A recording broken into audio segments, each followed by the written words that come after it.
Welcome to the Make School Great Again podcast, where we challenge the status quo in education and cast a bold kingdom vision for the next generation. I'm Kale, and I'm here with my co-host James, and today our thesis is the following.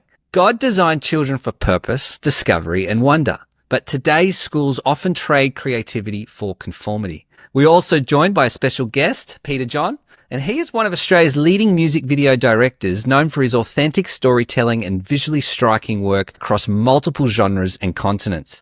With a portfolio that includes global acts like Simple Plan, Planet Shakers, Nashville's premier country artists, Morgan Evans, Chase Rice and Randy Houser, and Australian artists such as Bliss and Esso, The Paper Kites, his videos have amassed hundreds of millions of views. As the founder of Epic Films and Cine Academy, Peter not only champions high-quality production for global artists, but also mentors the next generation of filmmakers. His recent feature in Audio Technology magazine underscores his impact on the industry, blending creative excellence with educational leadership to elevate Australia's creative arts scene. There's an intro, Pete. Pleasure to have you with us. Thanks for having us, guys. Pleasure to be on. Yeah, absolutely. We're so keen to hear your experiences and insights into today's topic because, as I said, we're talking about this idea that schools teach conformity, they stifle creativity, and in the real world, it's the rule breakers that actually change the game. And I think that's backed up by a Christian understanding that,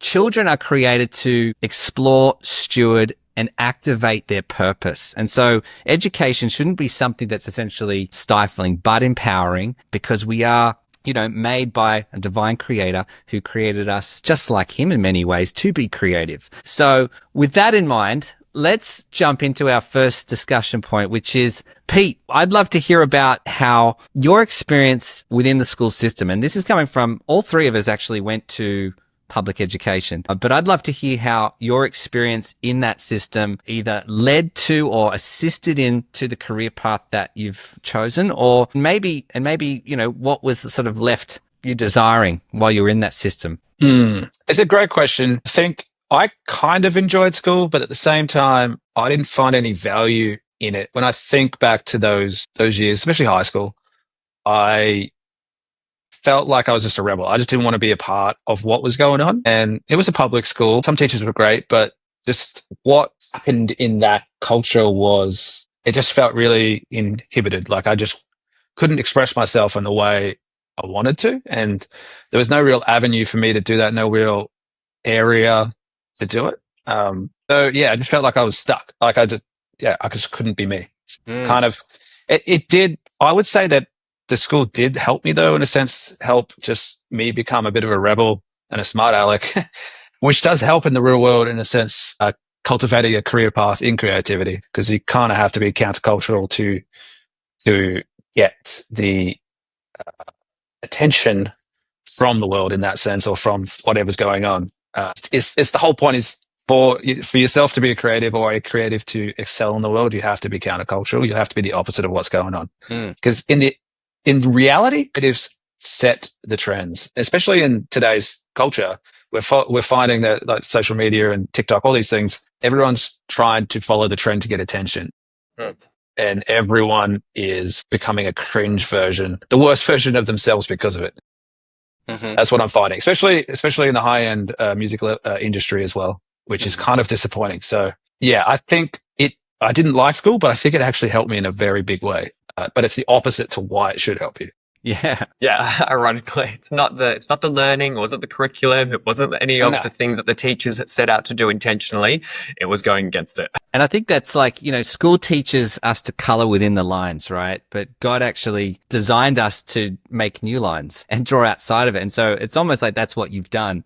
You've created your own lines and then operated and kept creating those new lines to be creative and pursue your real passions. Was there any moment in school where you thought, like, I need to get out of here? Like, are there other pathways, or did you know that there were any other options, or did you just think, well, this is what I've been told, this is all I know, I just know I have to finish at year 12? I just knew it just went forever, especially when you're that age. You just don't have much concept of time. When you get older, you realize time's a bit shorter. But then back then, it's just like, I didn't really necessarily want to escape. There's moments in time, and especially in the early, like year 7, year 8, I wanted to escape. But when you realize you're stuck there, I just was like, well, I'm going to make the most of it and just be a smart aleck and enjoy it, because I know whatever's next is the important thing.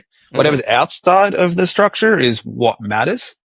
So I kind of just enjoyed it and had fun. And James, from your perspective at school, what was your experience? Because again, you went to a public school as well. Any parallels to what Pete's saying there, or was it something different? Yeah, so went to public school in primary school, and then in secondary school was a Catholic school, so Catholic education for secondary school. Yeah, I think a lot of parallels in the sense of I didn't feel I fit in. I got bullied, and that sort of, I guess, informed my school experience. And I didn't have the motivation to go, hey, I wanted whatever result or whatever score, because I knew this is the ATAR that I needed to get, or whatever it was.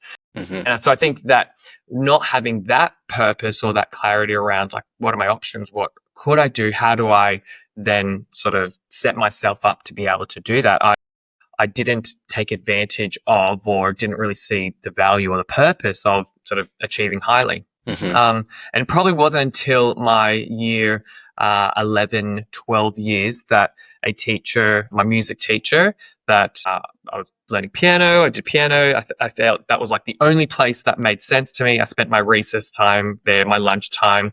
I left, English fundamentals and did piano practice instead, because I didn't see the purpose of that. And that's when I sort of recognized that, hey, maybe music teaching is for me, and that's what I could do. And so really only put effort and energy into my music.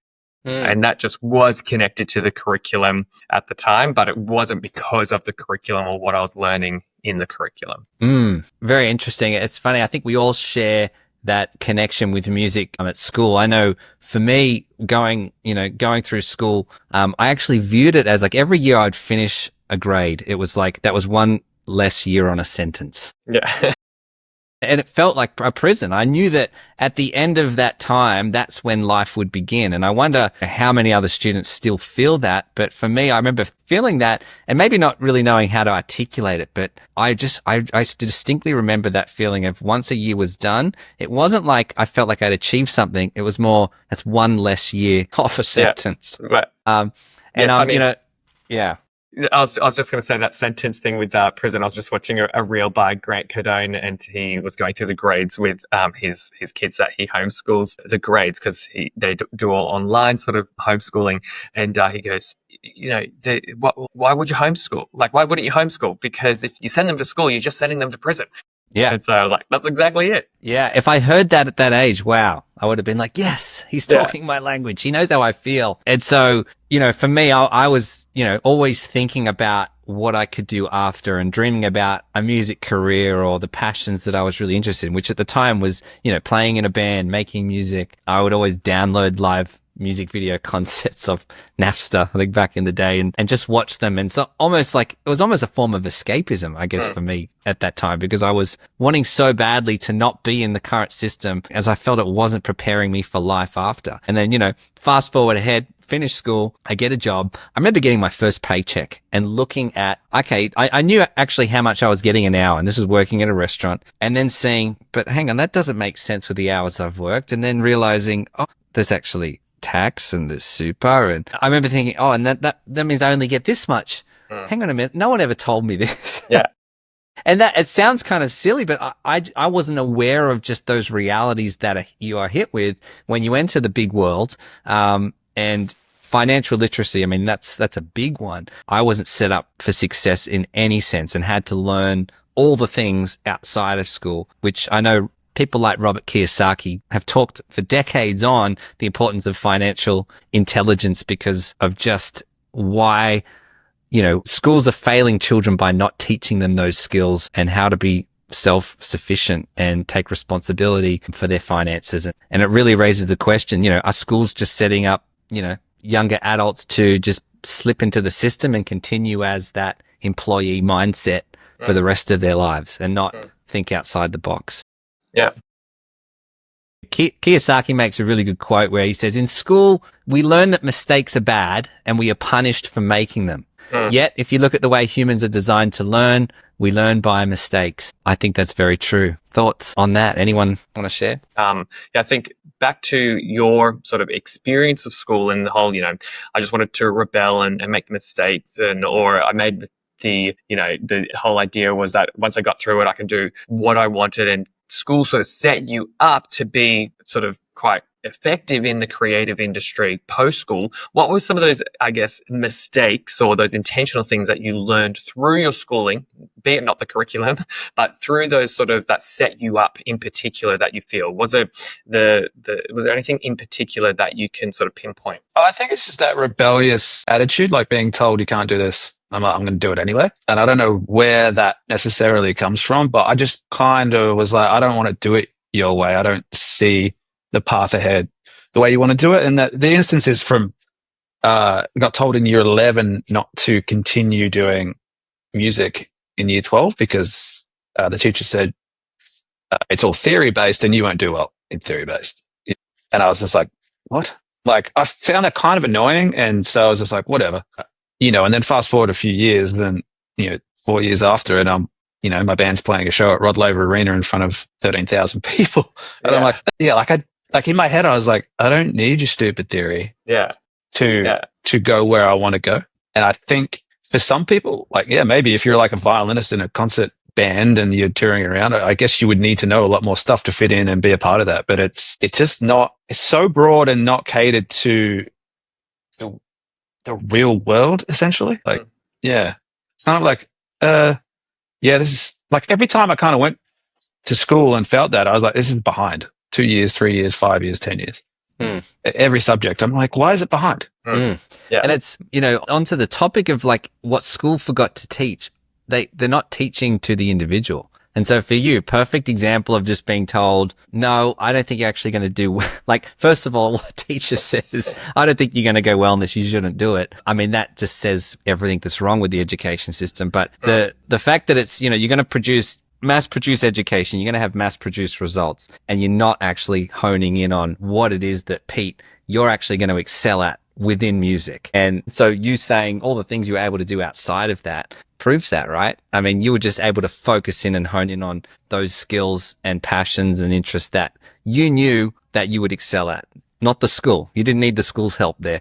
And so I think that's so crucial in, for parents listening, maybe their children are in a similar situation that, I think there needs to be a realignment back to, well, what are schools, if they are in the school system, doing to teach the individual or cater to? And if not, okay, well, it's a big world out there. There are actually more opportunities than ever to have a customized learning pathway, whether it's through organizations like ourselves or others. There are so many possibilities. So I often think, Pete, imagine if, and even James as well, like if what was available today was available to us, what would you have done? What would you have done? Would have quit school. Just gone on YouTube. But saying that too, there's a lot of stuff on YouTube in my industry that's just not 100% correct as well. A lot of people just sitting in their mum's basement telling you what to do based on what everyone else does. So it's kind of similar, but a little bit more info. Mm-hmm. Like you can literally search for where you want to go. So yeah. But I think the real world experience is the thing that I benefit from the most. And that's just like, I'm out of here. I'm just going to go do it. Mm-hmm. I'm just going to find people that are doing it. And I think the biggest thing from school and from after that is not having the support or being able to find the support to be mentored or to be taught or, kind of pushed in areas where you need to, go. And then first year out of school, I couldn't do uni because I couldn't get the scores, like being marked down and whatever. So I just was whatever. What am I going to do? Mm-hmm. And so my parents like, go to TAFE. And so I did this multimedia course at TAFE. And then they had all these different subjects in there and it was all behind us at the same time. And one of them was programming. And I was like, I don't want to program. Mm-hmm. I want to do the creative stuff. And then the other one was business. And I was like, I don't want to do business. I'm never going to run a business. No one was telling those people that are creative that's kind of the main thing you got to focus on is like business skills. There's character, there's like all those things involved, like just like negotiating and like I had to work that out myself and make so many mistakes. It takes a lot. It took a longer time to get to where you wanted to go. Yeah. Based on that. And so I failed that business component. So I failed that year. Mm-hmm. And it's like, who is there helping me? Like, why? Mm-hmm. Why is there no one there doing that? Yeah.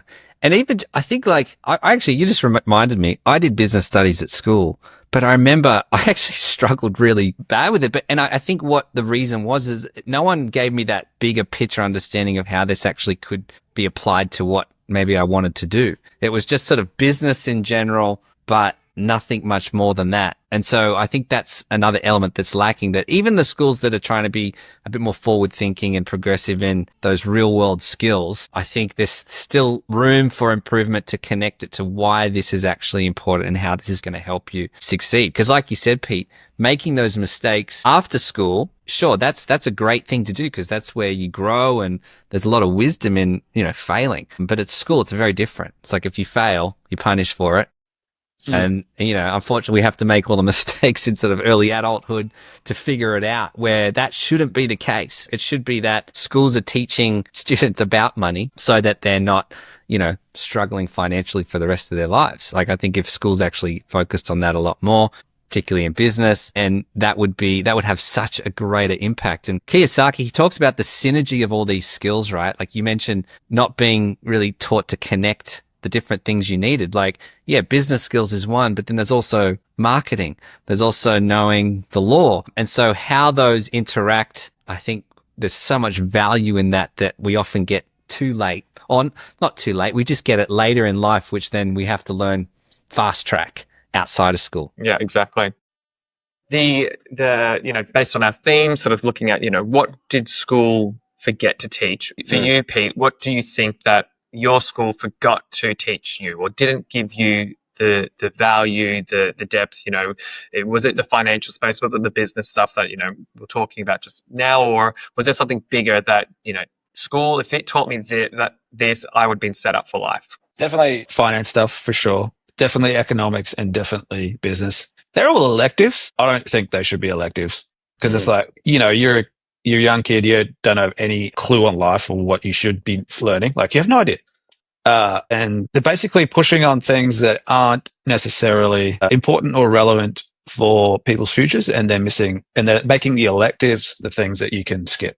And I'm like, it's backwards. It's so backwards in that sense that doesn't, like everyone needs to know economics. Everyone needs to know business. And it's not, even if you don't run your own business or do it, like you need to know these things to put yourself in a good position.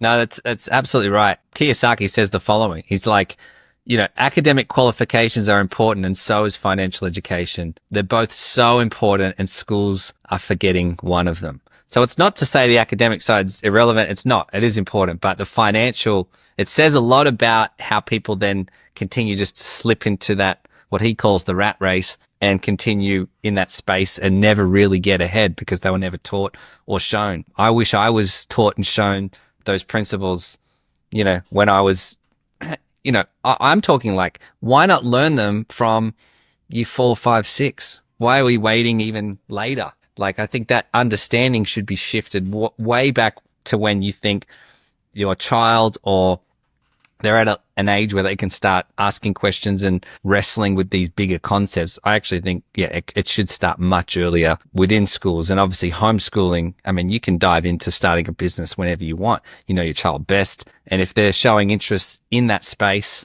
that's one of obviously the benefits there.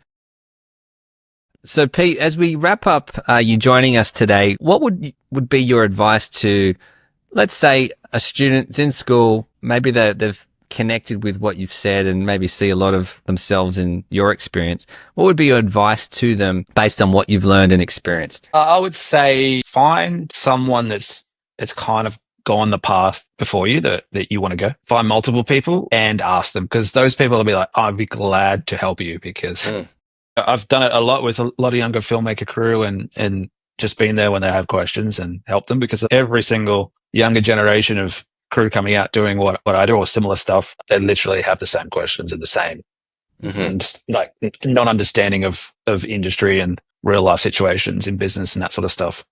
And so it's like, you got to, guide them, and it takes months and years. So that's the problem we're facing, is missing all that stuff in school. It just slows down your process to, create a career or a business or a lifestyle, whatever it is that you're doing in the space you want to do it. So yeah, it's important to find those people. Yeah. How you get them? Not too sure, because that's the problem I still have is finding those people at the next level up above you. But if you can do it, get involved in that and get on platforms that also help elevate that kind of structure. Obviously, KTA is good with that sort of stuff.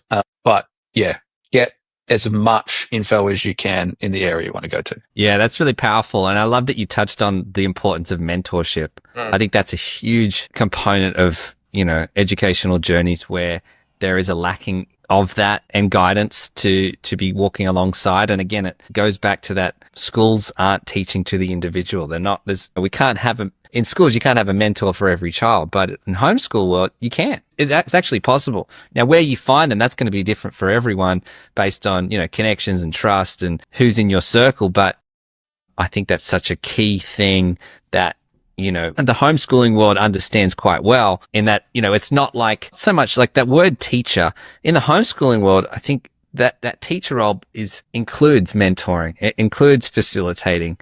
It includes guide. It includes all these different titles. It just goes beyond, I'm the teacher with all the knowledge. It's actually, no, let's walk alongside you and help craft out where it is that God has you at this moment and where he wants to take you. So that's, super insightful, Pete. And just want to say thanks for joining us and sharing your insight and experiences. Have a blessed day, and we'll hope to have you on again soon. Thanks, Pete. All the best, guys. Chat later. Awesome. See ya. Fantastic. So, really interesting to look at school from that creative lens. Here's a guy, Pete, who, went on to achieve some amazing things post school, but it was only until after school, it's like that process started. It's like, exactly. We need to be rethinking how that can start much earlier. Heaps earlier. I love how he said, like, school actually just delayed it. Yeah. And I have heaps of memories of when I was in school and, in leadership positions or in pastoral care positions. And kids come up to you all the time and they ask, we ask, what are you going to do once you leave school? And it's always, once you leave school, what are you going to do? Yeah. And for a lot of kids, it isn't university. And what the school is setting them up for usually is to get into university. And so what are these kids doing that are sort of just, I'm going to get to year 12, as you were saying a little bit earlier, each year was another year. I just, ticked it off and it was done. And all right, I've done that sentence. It's done. Where, I remember heaps of kids sort of saying, I don't want to go to uni. I want to start, I've got an apprenticeship already lined up and I have to wait till I finish year 12 to do that. Or I'm going to go on and continue my parents' business, or I want to go and travel for a few years and then from there work it out. And if that's uni, then it's uni. But if it's not, then that's not that expectation. And I know in some of the advice that I gave, I was like, okay, well, you don't have to go to uni. That absolutely shocked so heaps of kids, because they were like, oh, you're a teacher, you're leadership, you're telling us that it doesn't have to be uni. Yeah, go pick up that apprenticeship if you've got it lined up, and it gets you into the workforce that you're going to continue for the rest of your life so much quicker. Go sort of start open universities, which is going to be in a field that's not necessarily required to have, that finishing of that year 12, but it's in a position or in a place that you want to do for the rest of your life, or the next part of your life at least. So, I think for a lot, school is delaying that whole process of what kids or students want to do, but also it's not only delaying it, it's not setting them up correctly for whatever that venture might be after school. I remember I'm remembering all these things. I'm getting these things coming back to me. One of my great friends in high school who, was the lead singer of the band I was in, New Empire. I remember the pressure towards leaving high school, like you said, it's almost always university. And I remember he actually, and we should get him on to explain this a little bit further, but I feel like he was caught up in that pressure. He actually went to university, and I think he may have lasted 2 weeks and was like, what am I doing? And I think that was on the back of, no, well, you just go to university. It's what you have to do. Yeah. He got there 2 weeks. He's like, I hate this. This is the worst thing ever. And thank God he didn't continue on, because we got to writing music and playing music in the garage, which was the best. And that was sort of the first step to doing what we did. I remember that. And I remember thinking, like, yeah, good on you. Like you've made a decision not to just follow that status quo. Yeah. And you just pulled yourself out. Even if you went to it for 2 weeks, like if it took 2 weeks for you to realize it, that's great. He was out. Yeah. And so, I think it's, again, people are probably thinking, well, what do you do then? Like, what are the options to get that the passions and the interests or the access to that earlier? And I think iProjects has been a program that we've been running that has shown some really good fruit from that perspective, because it allows them to build, create, and explore. And when that happens, like the student actually comes alive. And it's like that access that is normally reserved to when you finish school, we're actually tapping into that at a much younger age. And so even for students with us in, say, I can even think of a year 3 level student working on things that are well above his age level in terms of concepts and topics, but he's there because he's mentally actually able to understand these different things. And so, we've had so many students come through that have been able to start their business. And even if it's like a mock business, like obviously for legal age reasons, they can't, open up different things and sort of be on social media and all of that kind of stuff. At least they're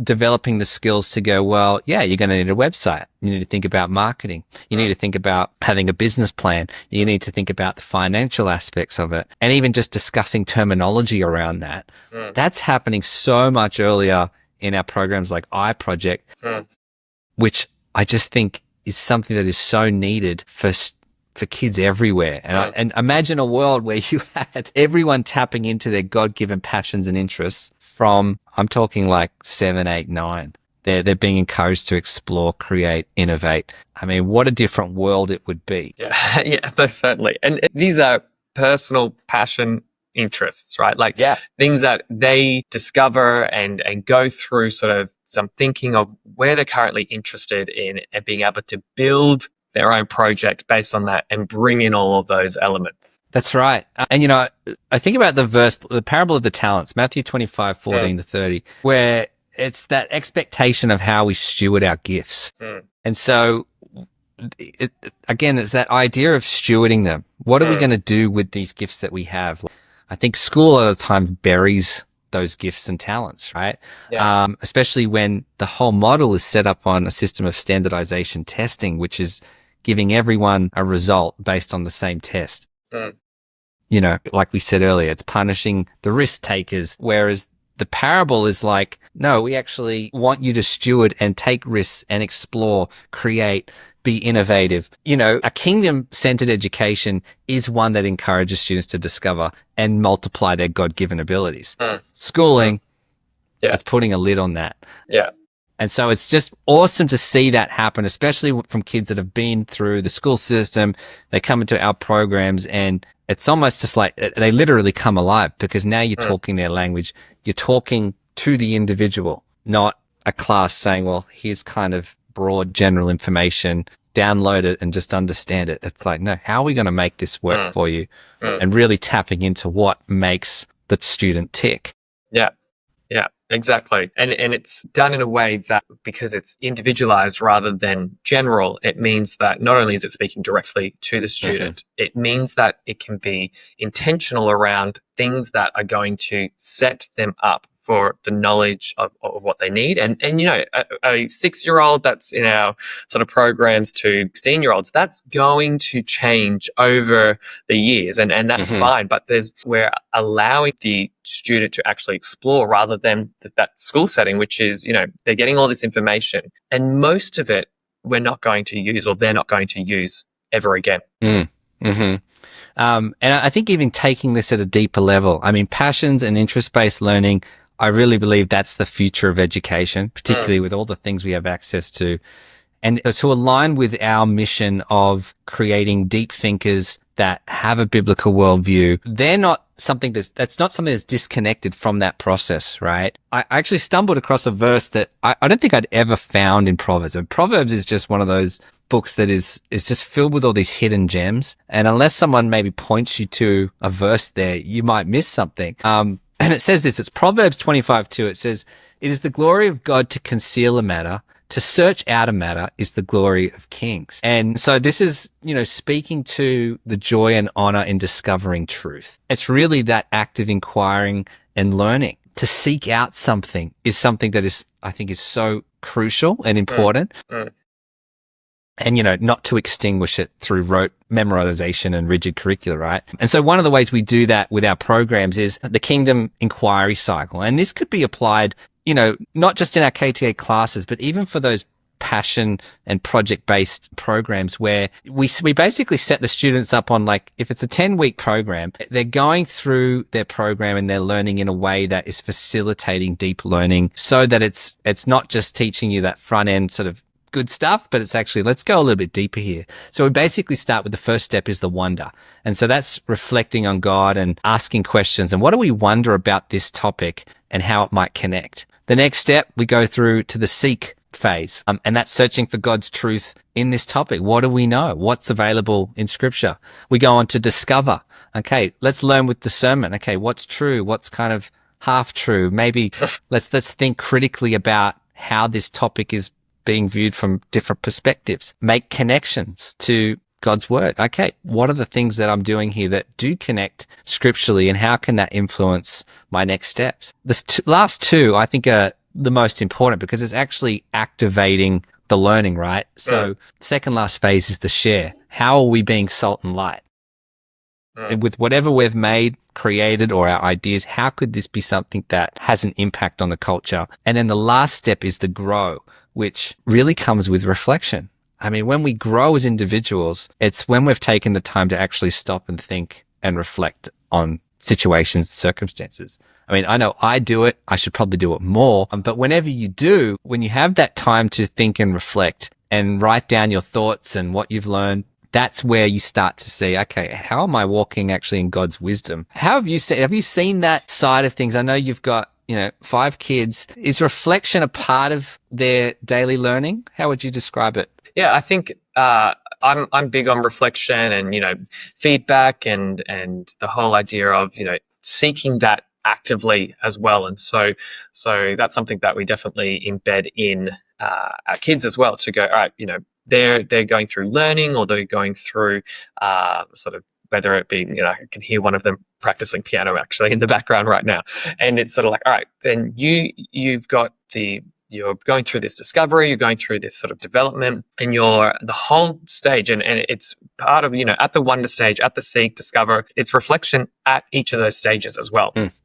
And to sort of go, all right, well, where am I at here? What am I comprehending? What am I not comprehending? And where do I then need to seek that either feedback or that personal reflection to go, okay, how do I go to that next step, or to grow, or to really sort of consolidate and solidify what is either being sort of thought of or learned about. And yeah, for our own kids, that's sort of we help them with that, with the sort of the prompting of the reflection and I think that's what schools don't give a lot of time to, is that it's just the delivery of information, rather than is there space for the student to reflect on it, to think about that, and to have that personal connection. But also it's the training of our kids in particular to go, all right, so you also need to actively look for that self-reflection or that feedback, and sort of look to grow in that space, because it's through that reflection, based on what others have to say, or what you sort of are searching out, or what you're able to do yourself, that's when we come to belief, we come to progress, we come to being able to do something with whatever knowledge or whatever skills we're developed. Absolutely. And that's, again, it reinforces, we spoke about in early episodes, this idea of a biblical worldview, and it's something that's an ongoing process that is forming, and it's dynamic and it's active. And so the reflecting is something that, if you're not reflecting, like, worldview formation is actually not really taking place. Yeah. You're just, downloading information and it's not really doing much, or it then goes in one ear out the other. So I like that you mentioned that reflection. It's not only just at the end of a project, but it's something that takes place after every session. I mean, I know for a lot of the tuition sessions that we have with Thinkers Academy, we finish with a reflection section. It's something that what was something new today? What did you discover that you didn't know? And again, that is helping the child process the information and understand, all right, I didn't just attend something and was given information. I've actually been able to process and think, oh, no, actually that's helped. Now I used to know this. Now I know this. Such an important step. All right, let's move on to our last section, which is Around the Grounds in Christian Education, where we take a look at some of the key news stories from Australia, but also abroad. Yeah. And the first one was an article you sent me actually via Instagram on the topic of teachers in Australia experiencing what they call moral injury. Yeah. And this was research from the University of Queensland that said that teachers are suffering moral injury when they're forced to act against their values, such as enforcing policies they believe harm students. Yeah, big. I was surprised that it came out from firstly Australia, that we've acknowledged that, but also that sort of an Australian university that has sort of highlighted that this is a genuine sort of feeling that teachers are having. And we've seen just, recently this mass exodus of teachers leaving the profession. People say various reasons, from burnout to workload to whatever it might be. But I definitely believe strongly that this is sort of much at the core of it. And one of the quotes from one of the teachers in the article said, "We're asked to push students through the curriculum even when we know they haven't grasped the basics, but we're the ones who carry the guilt." Yeah. I know from my experience in the system, that was very much the case. It was like, we have a schedule, we have a program, we're on to the next week. Sorry, guys, we're moving past it. And that was a hard thing to do. But then the pressures from above, well, how's your programs going? Have you completed this? Where are the ticks? Where have you signed off? And how are you making sure you continue to tick off those things? That was very much, I know, my experience. Did you have a similar thing where it was like, you stick to the week and then once it's done, it's done? Yeah. I was the head of curriculum, right? So I was the one sort of making sure that my teachers were, right, have you got your indicative hours? Have you been able to met that? Have you moved on to this yet? Because we've got, this part of the amount of hours that need to be covered. And I'd hear from teachers a lot of the time, we're not up that, and like, all right, where can we just rush this part? And so it was very much focused around, we know the amount of hours or the amount of curriculum we had to get through, and where we sort of almost compromising on some of those elements that we can go, okay, this is sort of covered here, or we can just do a week here instead of the 2 weeks, and always sort of being able to move the pieces so that we could meet those curriculum expectations around what we call the indicative hours, and have we hit all the outcomes and all the standards in this particular unit? All right, we'll just cover that in one lesson here to say, yep, tick, we've done that one. And a lot of the time it is to the damage of the kids, right? Because they're not being able to consolidate, and we talked about that cycle just above, but they're not going through those processes. They've just been told information, and that's it. And there's no space to play with that, and to discover and inquire, and to really understand, to ask questions. That's right, to ask questions. You don't want Is anyone asking questions? Yeah. Or don't ask questions. You're not allowed to. But we will still put the question in the exam, and we covered it. And all the time you'd hear, we didn't even cover that, sir, or whatever it might be. Yeah, that's a common one. Yeah, we did. We definitely covered it. It's in the program. It's in the curriculum. We've ticked the standard, but it might have been, 30 seconds in a lesson because we haven't been able to meet. I hear that a lot, actually. Yeah. I like students that I work with in the school system, they'll say, we had to do a test, but there was a whole bunch of questions in the test that we didn't even cover. Yeah. And, and one of the teachers in that article says, by doing that, we're leaving so many kids behind. It's not what education should be. And it's true. Whoever said that quote in the article, get in contact with us. Because you're absolutely right. I mean, it's not what it should be, but that's the system. That's the juggernaut that exists currently. And so, we're big advocates for those families looking to explore those alternative pathways. Last article I wanted to touch on was, this is from the US, and it says Texas mandates 10 commandments in classrooms.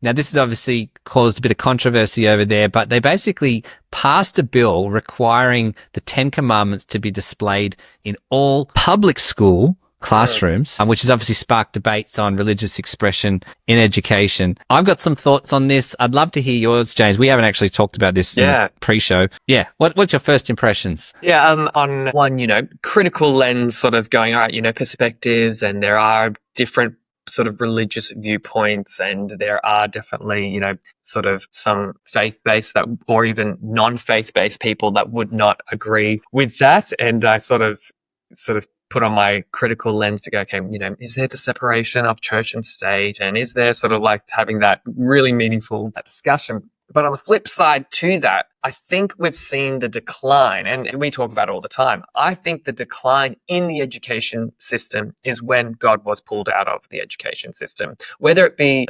directly a Christian school, but in the public system, that it was norm to have prayer or to have sort of those faith elements of the Christian faith, especially in sort of Christian or in, the Western sort of countries like America, that it was just in the dialogue. And so once we've removed that and we're not allowed to even have it as part of the dialogue, that's when I believe we've definitely seen that decline in what school is and the type of people that school is producing. Yes.